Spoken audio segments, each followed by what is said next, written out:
ವೀಕ್ಷಕರೇ, ದೇವಿಕೃಪಾ ಚಾನಲ್ಗೆ ನಿಮಗೆಲ್ಲ ಸುಸ್ವಾಗತ. ನಾಳೆ ಮಾರ್ಚ್ 2 ಸೋಮವಾರ. ಈ 8 ರಾಶಿಯವರಿಗೆ ದುಡ್ಡಿನ ಸುರಿಮಳೆಯೇ ಸುರಿಯುತ್ತೆ. ಚಕ್ರ ಬಡ್ಡಿಯಂತೆ ದುಡ್ಡು ಬರುತ್ತೆ. ಆ ಮಂಜುನಾಥ ಕೃಪಾ ಆಶೀರ್ವಾದದಿಂದ ಸಕಲವೂ ಒಳ್ಳೆಯದಾಗತ್ತೆ.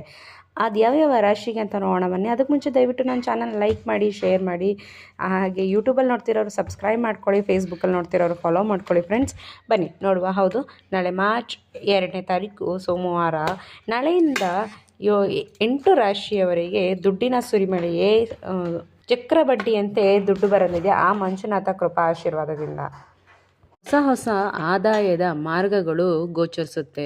ಹೂಡಿಕೆಗಳಿಂದ ಅವರಿಗೆ ಬಲವಾದ ಲಾಭವನ್ನು ಪಡೆಯೋದ್ರ ಜೊತೆಗೆ ಹೆಚ್ಚಿನ ಹೊಸ ಸಂಪರ್ಕಗಳನ್ನು ಹುಡುಕಲಿಕ್ಕೆ ಈ ಅವಧಿಯಲ್ಲಿ ಸಾಧ್ಯವಾಗುತ್ತೆ. ನಿಮ್ಮ ವೃತ್ತಿಯಲ್ಲಿ ಅಪಾರವಾದ ಯಶಸ್ಸು ದೊರಕುವ ಯೋಗ ಇದ್ದು, ವ್ಯಾಪಾರ ವ್ಯವಹಾರ ಮಾಡ್ತಿರೋರಿಗೆ ಈ ಸಂದರ್ಭದಲ್ಲಿ ಹೊಸ ಅವಕಾಶಗಳು ಸಿಗ್ತಾ ಹೋಗುತ್ತೆ. ಸಾಧ್ಯವಾದಷ್ಟು ನೀವು ನಿಮ್ಮ ಆರೋಗ್ಯ ಕಡೆಗೆ ಗಮನ ಕೊಡಿ. ಈ ಅವಧಿಯಲ್ಲಿ ಸಾಕಷ್ಟು ಪಿತ್ರಾರ್ಜಿತ ಸಂಬಂಧಪಟ್ಟ ಆಸ್ತಿಯಲ್ಲಿ ಲಾಭ ಸಿಗುತ್ತೆ. ಧಾರ್ಮಿಕ ಯಾತ್ರೆಗಳಿಗೆ ಪ್ರಯಾಣ ಮಾಡುವ ಯೋಗ ಸಮೇತ ಬಳಸ್ಕೊಳ್ತೀರಾ. ವಿದ್ಯಾರ್ಥಿಗಳು ಹೆಚ್ಚಿಗೆ ಗಳಿಸುವ ಸಂದರ್ಭ ಕೂಡ ಬರುತ್ತೆ.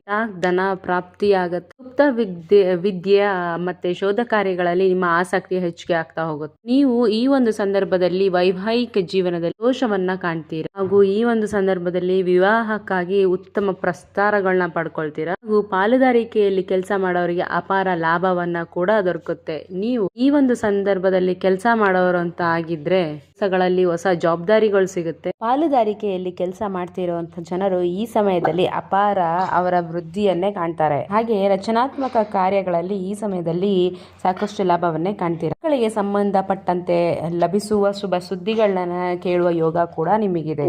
ನಿಮಗೆ ಸುಖ ಸಮೃದ್ಧಿಯಲ್ಲಿ ಈ ಸಮಯದಲ್ಲಿ ಬಹಳಷ್ಟು ಅಭಿವೃದ್ಧಿ ಆಗುತ್ತೆ. ಈ ಸಮಯದಲ್ಲಿ ಹೊಸ ವಾಹನ ಅಥವಾ ಮನೆ ಖರೀದಿ ಮಾಡುವ ಯೋಗ ಕೂಡ ನಿಮಗೆ ಕಂಡು ಬರಲಿದ್ದು, ಇಲ್ಲಿ ಸುಖಮರೆಯ ವಾತಾವರಣ ಕೂಡ ಇರುತ್ತೆ ಹಾಗೂ ಸಹೋದರ ಸಹೋದರಿಯರ ಸಂಪೂರ್ಣ ಬೆಂಬಲ ಕೂಡ ನಿಮಗೆ ಎಲ್ಲಾ ಕಡೆ ಸಿಗುತ್ತೆ.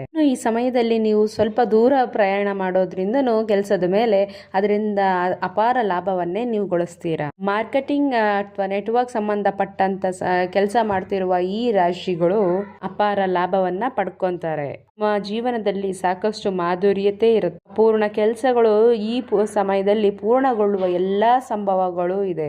ನೀವು ನಿಮ್ಮ ಮನೆಯಲ್ಲಿ ಧನ ಸಂಪತ್ತುಗಳನ್ನ ಉಳಿಸುವಲ್ಲಿ ಯಶಸ್ಸು ಕೂಡ ನೀವು ಸಂಪಾದನೆ ಮಾಡ್ತೀರಿ. ಮನೆಯಲ್ಲಿ ಎಲ್ಲಾ ರೀತಿ ವಿವಾದಗಳಿಂದ ನೀವು ಪರಿಹಾರಗೊಂಡು ನೆಮ್ಮದಿಯನ್ನ ಕಾಣ್ತೀರಾ ಅಂತ ಹೇಳ್ಬಹುದು. ಜೊತೆಗೆ ಈ ರಾಶಿಯವರಿಗೆ ಮದುವೆ ಆಗಿಲ್ಲ ಅಂತ ಹೇಳಿದ್ರೆ ಮದುವೆ ಆಗೋ ಯೋಗ ಕೂಡ ಇದೆ.